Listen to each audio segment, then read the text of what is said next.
Je vais changer juste un paramètre. Ok. Et le Hop. Facebook Live là, est en train de se lancer. Et normalement, là, les gens peuvent plus publier sans notre accord. Donc, ok. Là,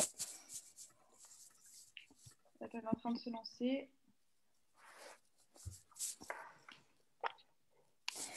Je pense qu'on va pouvoir commencer. Attends 2 minutes de Facebook. Je vais juste vérifier si c'est bien lancé. Moi, ça me met qu'on est en direct. Ouais, c'est bon. Ok. Donc, bonsoir à tous et à toutes. Bienvenue dans notre conférence sur le psychotraumatisme chez l'enfant. Cette conférence est organisée par l'antenne UNICEF de l'association Sorbonne pour l'Organisation des Nations Unies.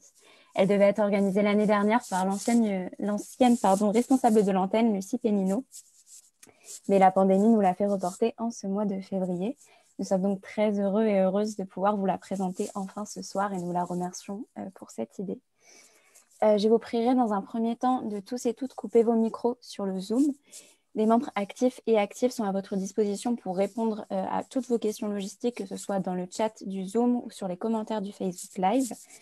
Et nous prendrons également un temps d'échange, évidemment, à la fin des interventions pour poser vos questions aux intervenants et intervenantes. Donc, n'hésitez pas à mettre tout ça dans les commentaires et on les récupérera. Précisons également que cette conférence est enregistrée et donc sera rediffusée sur Facebook et sur YouTube. Donc, vous pouvez éteindre vos caméras si vous ne souhaitez pas être visible lors de l'enregistrement sur le Zoom. Une dernière information pour les personnes qui veulent bénéficier d'une attestation de présence. Un lien vous sera envoyé dans le chat du Zoom et dans les commentaires Facebook. À la fin de la conférence, ce sera un formulaire à compléter. Et on vous enverra tout ça ce week-end normalement. Juste avant de commencer, un premier merci d'être aussi nombreux et nombreuses ce soir. Vous êtes plus de 16 700 à avoir répondu intéressés, plus de 4 500 à vous être inscrits sur notre événement. Nous en sommes extrêmement touchés.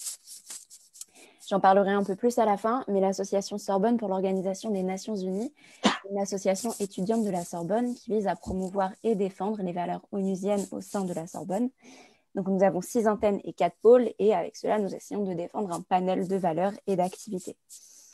L'antenne UNICEF que nous représentons ce soir, c'est une antenne rattachée à UNICEF France, et elle défend les droits de l'enfant en organisant des conférences, comme ce soir, des actions de terrain et des collectes. Le 12 janvier 2021, après la publication bouleversante du livre La Familia Grande par Camille Kouchner, l'association Nous Toutes a lancé le grand chantier d'une campagne sur l'inceste. Quelques jours plus tard, sous le cri du hashtag #MeTooInceste, Twitter était devenu le tremplin de milliers de témoignages. À l'admiration devant le courage des victimes qui pouvaient enfin libérer leurs paroles et devant la société qui décidait d'enfin les écouter, se mélangeait alors l'effarement ressenti devant leur nombre. Entre enfance volée, vies brisées et souvenirs traumatiques, les témoignages se sont succédés avec plus de force les uns que les autres. Une fois le tabou du phénomène dévoilé, se posait alors la question de la possibilité du témoignage. En effet, comment penser le réveil traumatique des victimes, qui est souvent réalisé des années plus tard. En fait, l'inceste fait partie des événements traumatiques intrafamiliaux ayant des répercussions sur la vie entière d'un individu, sur son rapport à soi, son rapport au monde, sur sa santé physique et sa santé psychique. Une personne l'ayant subi aura plus de risques de développer des maladies et des troubles. C'est ainsi typiquement ce genre d'événement qui peut influencer, voire altérer le développement du cerveau d'un enfant. Il convient donc de s'interroger sur la manière dont fonctionne ce développement, puis sur les effets du psychotraumatisme sur celui-ci, afin de comprendre les répercussions de ces souffrances sur le cerveau de l'enfant et de l'adulte. Il conviendra aussi de s'interroger sur les manières de prévenir et d'accompagner ces souffrances, à la fois pour l'enfant et son entourage. Et c'est en fait exactement ce que nous allons faire ce soir à l'aide de nos 3 intervenants et intervenantes que je vais maintenant présenter. Donc, nous avons tout d'abord l'honneur de recevoir Aurélie Lescoy-Simonin, qui est psychologue clinicienne libérale, psychothérapeute et praticienne EMDR. Vous exercez en Lorraine, en cabinet privé, et au centre Pierre Janet, au sein de l'Université de Lorraine. Vous exercez également en Lorraine, en cabinet privé, et vous êtes également chargée de cours en Master 2 de psychologie et de la santé à l'Université de Lorraine. Membre actif de l'association Kiwanis, dont la devise est de servir les enfants du monde, et nous en parlerons à la fin. Vous êtes co-autrice avec Amida Xardel-Adab, notre deuxième intervenante, d'un livre qui s'appelle Questions-réponses à mon superviseur, comment réussir mes premiers pas de thérapeute EMDR en 31 questions. Amida Xardel Adab, quant à elle, est psychologue clinicienne, docteur en psychologie, praticienne et superviseure EMDR Europe. Vous exercez en Meuse, intervenez également à l'Université de Lorraine pour les M2 et contribuez à la formation et à la supervision de thérapeutes EMDR. Notre troisième et dernier intervenant, Thierry Cardozo, est médecin de santé publique, docteur en sciences et enseignant certifié en mindfulness. Spécialiste en périnatalité, vous êtes responsable de l'unité périnatalité petite enfance à la direction de la prévention et de la promotion de la santé à Santé publique France. Donc merci infiniment à vous trois d'avoir répondu présent et présente ce soir. Aurélie, je vous laisse la parole. Bonjour à toutes et à tous. Alors, je suis ravie et honorée d'être ici ce soir avec vous sur l'invitation d'Églantine Camille qui m'a proposé de vous présenter les différentes étapes du développement du cerveau de l'enfant et de vous montrer quelle est la place de l'entourage à la lumière des neurosciences et de la théorie de l'attachement pour comprendre et prévenir la psychopathologie à l'âge adulte, la maladie et les traumatismes transgénérationnels. Nous verrons avec Amida Xardel Adab, ma collègue et co-auteure de notre livre « Questions-réponses à mon superviseur, réussir mes premiers pas de thérapeute EMDR en 31 questions », où vous retrouverez nos arguments, comment les expériences infantiles précoces dans l'interaction avec l'environnement créent une empreinte somatique qui influe sur notre capacité à réguler nos émotions et notre capacité à faire face aux événements potentiellement traumatiques futurs avec l'impact du traumatisme sur le cerveau de l'enfant. Pour ma part, je vous exposerai dans un deuxième temps la place de la psychothérapie EMDR et l'importance de la prise en charge des familles à travers mon expérience clinique pour traiter ces empreintes précoces inscrites au plus profond de nous-mêmes, jusque dans notre génome, et prévenir leur transmission aux générations futures. Je tenais également à la présence du docteur Thierry Cardozo, membre de Santé publique France, pour vous présenter d'autres ressources avant même la naissance, basées sur la pleine conscience, qu'il développera plus amplement dans un podcast avec l'ICASAR, ainsi que l'implication du gouvernement avec la création de la commission des 1000 premiers jours. Avant de passer la parole à Amida, je tiens à remercier les organisateurs de l'antenne UNICEF de SONU de permettre ce partage. Et je veux dédier cette conférence, voilà l'émotion, à Lucie Pénineau, qui tenait à la réalisation de ce projet, qui n'a pas pu voir le jour lors de sa présidence en raison des conditions sanitaires du premier semestre 2020.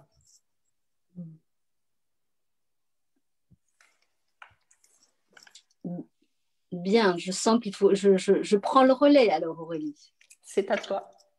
Merci beaucoup. Merci de me donner la parole. Alors, je ne vais pas refaire les présentations. J'ai aussi envie de dire moi, que je suis très heureuse d'être ici ce soir et de constater que ce sujet a suscité un tel engouement que nous n'avions pas du tout imaginé lorsque justement nous avons échangé sur la thématique. Donc, c'est vraiment significatif. Donc, avant de démarrer, moi aussi, j'ai envie de remercier les organisatrices puisque j'ai vu qu'il y avait énormément de communication et de régulation à faire autour de cette conférence. Donc, merci aux organisateurs et organisatrices. Merci beaucoup. Bien, alors avant de commencer ce marathon d'1h30, j'espère que vous êtes tous bien installés. Et pour ma part, j'ai la délicate tâche, en fait, ce soir, de rendre simple le complexe, tant le développement du cerveau et les données neuroscientifiques actuelles sont en évolution. Donc, c'est pourquoi je vais aller à l'essentiel de notre propos de ce soir en montrant comment la dépendance de l'enfant à son entourage est source de ses forces et de ses faiblesses. Donc, pour commencer, si je vous dis qu'un enfant seul, ça n'existe pas, comme le disait Winnicott en son temps, je ne surprendrai personne. Et pour cause, son immaturité physique et neurologique le lie dès le départ à ses donneurs de soins. Et c'est précisément cela que nous allons explorer pour voir comment l'application fondamentale de cette immaturité et de sa dépendance à l'autre influe sur son processus neurodéveloppemental et de fait sur sa résilience face aux aléas de sa trajectoire de vie. Donc, commençons pour cela par nous pencher sur le versant neurobiologique de son développement, en reprenant l'expression consacrée de MacLean en 1967, qui disait « un cerveau dans un cerveau dans un cerveau », appelé aussi cerveau triunique, nous pouvons schématiquement dire que le cerveau se compose de 3 parties, 3 niveaux en fait, à savoir le cerveau reptilien, le cerveau limbique, le cerveau cognitif, qui se sont développés en réponse aux besoins évolutifs et dont nous allons voir les étapes de croissance. Le cerveau se construit par strates, de bas en haut, déjà in utero. Le développement cérébral débute en fait entre la 10e et la 20e semaine de grossesse avec la neurogenèse, c'est-à-dire l'augmentation du nombre de neurones. Les neurones vont migrer ensuite vers leur localisation finale jusqu'à la 24e semaine de grossesse. Et ce sont eux qui vont permettre la transmission des informations sous la forme d'un influx nerveux qui va sauter de gaine en gaine tout au long de l'axone jusqu'à son extrémité, où là, des boutons synaptiques vont libérer des neurotransmetteurs pour transmettre l'information aux neurones suivants. Puis, cette synaptogenèse va augmenter à partir de la 20e semaine in utero. Les connexions entre les neurones s'opèrent dans le cerveau. Les premiers réseaux de mémoire, de neurones, de mémoire, ce sera plus tard. La myéline s'installe autour des nerfs et autour des cellules du cerveau pour conduire les influx nerveux. Les zones des 5 sens dans le cerveau se mettent en place. Le fœtus commence alors à traiter les informations sensorielles qu'il reçoit et les mémorise. Un monde va s'ouvrir à lui, l'apprentissage se met en route. Cela veut donc dire qu'il mémorise son expérience prénatale et les stimuli extérieurs. Ce qui signifie donc que des informations somatosensorielles sont déjà enregistrées au cours de son développement fœtal. Et ça, c'est une étape qui a son importance pour la suite de notre développement de ce soir, lorsque justement nous verrons avec les illustrations d'Aurélie comment cela est imprimé dans le corps. Et c'est avec ce cerveau, justement, qu'on appelle reptilien, opérationnel à la naissance, que vient au monde le bébé, comme nous le rappelle Van der Kolk. Donc, pour plus de précision, ce cerveau est composé du tronc cérébral et du cervelet. Le tronc cérébral permet la régulation des fonctions de respiration, la température, le rythme cardiaque et la satisfaction des besoins primaires. Il prend naissance sous le cerveau et il est structurellement continu avec la moelle épinière.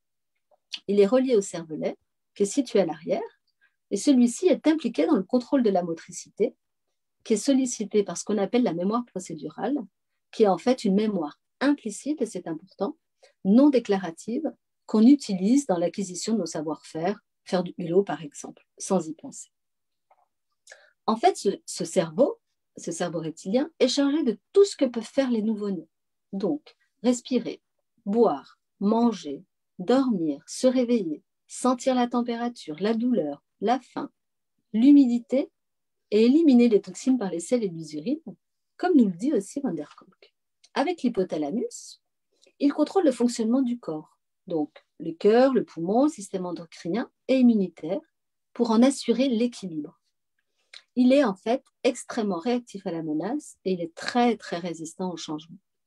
Donc, s'il se passe des événements stressants à la période du développement intra-utérin, ils pourront en avoir un impact sur le système immunitaire et endocrinien.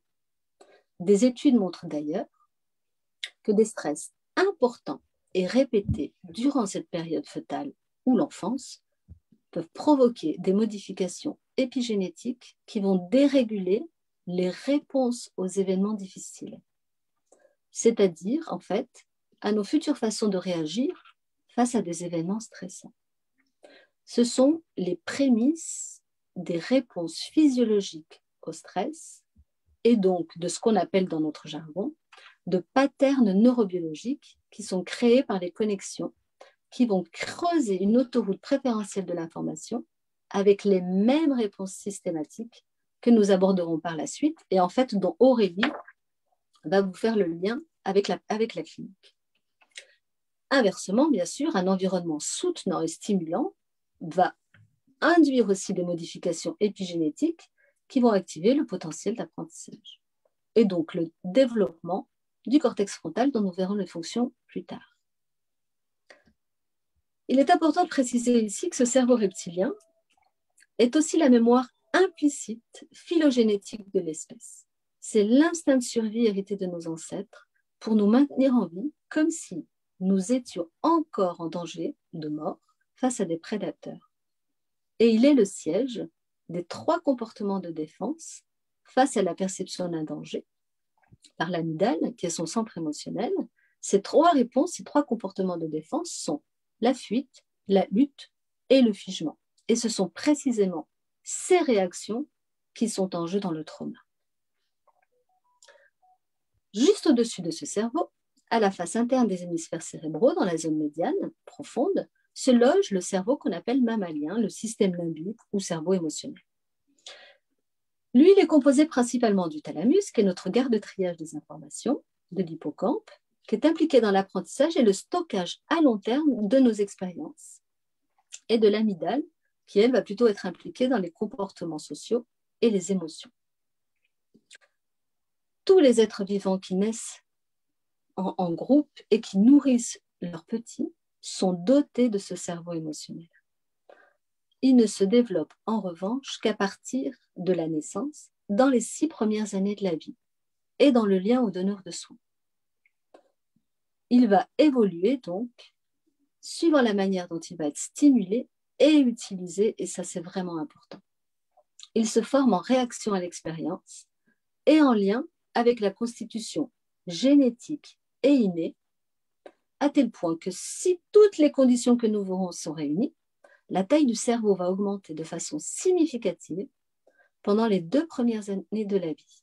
Le crâne va gagner 14 cm de circonférence, puis 7 cm entre 2 et 16 ans, en raison des phénomènes de myélinisation, cette création de substances blanches qui permet la transmission des informations. Et d'ailleurs, plus on en produira, plus on traitera vite les informations. Pour revenir à ce cerveau émotionnel, disons qu'il est, comme son nom l'indique, le siège des émotions,